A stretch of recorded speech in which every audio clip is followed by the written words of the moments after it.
各位朋友，大家好。上個今日同大家講呢，係關於你瞓醒覺個口好乾，點解會有咁嘅情形嘅呢？好多人都會噶，擘大眼醒咗嘅時候呢，個乾到好辛苦噶。咁佢哋以為，個冷氣開得太大啦，或者係琴晚飲水少咗啦。但係如果你每日都發生咁嘅情況嘅話呢，特別你係有鼻鼾聲，一直不停咁口乾嘅，成日飲好多水嘅，或者你食緊好多藥嘅，咁就唔係話飲多啲水補充就得解決呢個問題。因為口水呢，唔止係令到你個口裏邊保持濕潤呢，佢仲可以幫助你清潔你個口腔，保護牙齒同埋啲牙齦嘅。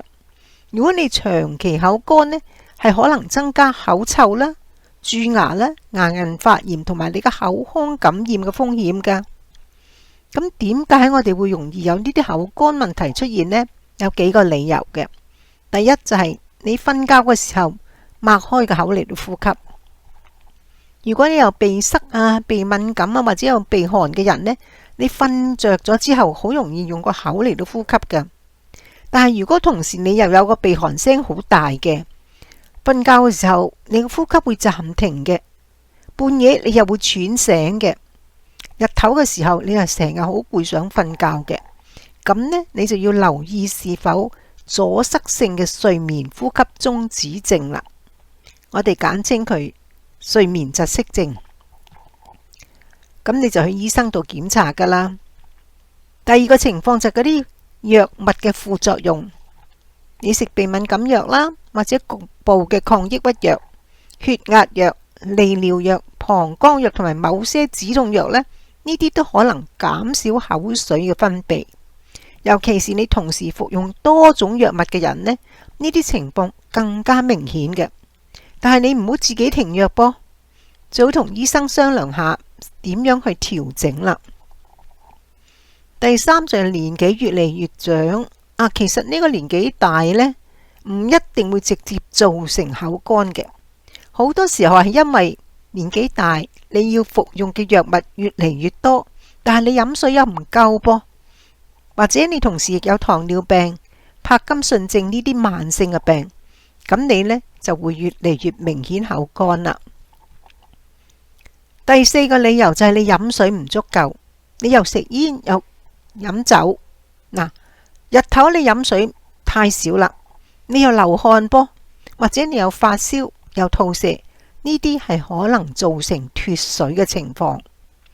而酒精呢會令到你嘅身體更加容易缺水，而食煙呢亦會影響你口水分泌同埋口腔嘅健康嘅。如果你晚上飲酒食煙再開埋冷氣瞓覺呢，你第日口乾嘅情形呢係會更加明顯。第五就係血糖過高啦。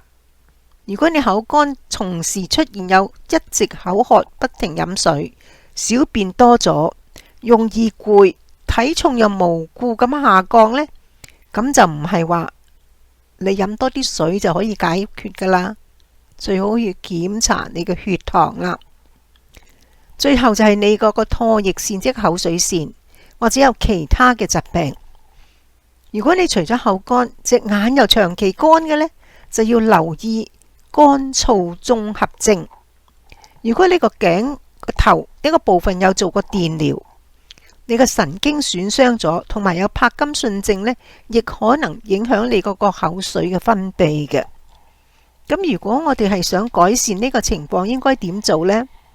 第一呢，就係你日頭嘅時候飲多啲水，不過唔好一氣飲好多，係分次補充少量嘅水。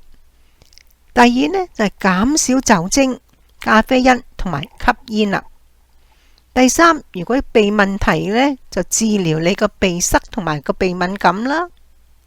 第四呢，你可以食一啲無糖嘅香口膠。第五就係你瞓覺間房，如果係覺得太乾呢，你用加濕器啦。第六就係要注意你嘅刷牙方式，用牙線同埋定期去牙科檢查，因為太乾會影響牙齦發炎噶。如果你口乾持續咗好耐，或者已經出現吞嚥困難，個口覺得好熱，有白色嘅斑點，又成日都蛀牙，咁你就應該去見醫生或者去牙醫嗰度檢查啦。所以如果你每日瞓醒個口都好乾嘅呢，可能係房太乾燥，咁你用加濕機呢，但係亦可能係你嘅身體提醒你，你個鼻、你個睡眠、你個藥物或者血糖，其中會有一方面出現問題嘅，所以最好係醫生跟進啦。多謝大家收聽。